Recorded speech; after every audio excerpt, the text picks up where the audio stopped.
So in relation to parents using medicinal cannabis for their children, and as we know, this is a really growing phenomenon, especially around young kids who have epilepsy. We've seen the efficacy of CBD oil in terms of reducing seizures. I think this is an emerging issue. So I think that the benefits that can be derived from cannabis oil or CBD oil for children with conditions such as epilepsy is really just, it's something that's come to people's attention in recent years.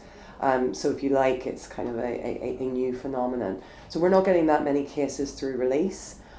We are aware of cases in other parts of the world. There's a big campaign in Mexico at the minute called For Grace, which is a young girl that's trying to access CBD oil for epilepsy because CBD is illegal in Mexico.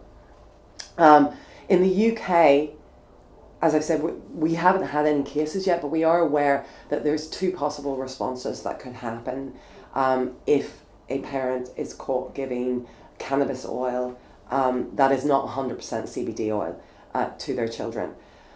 One is criminal prosecution, and the other is the risk of a emergency or interim protection order being put in place. And that's where the local authority essentially would determine that there is a risk to the child. Our argument would be that actually providing your child with something that potentially has medical benefits isn't the threshold of risk that should be measured. And what we would encourage parents to do who are facing this issue, or who are thinking about using cannabis oil or CBD oil to help their child's condition, is to contact us. I mean, if they've been approached by the police or they've been approached by social services, they should really contact Release, and we can see what we can do to help them, get them in touch with local solicitors, potentially provide some evidence around the medical benefits of cannabis.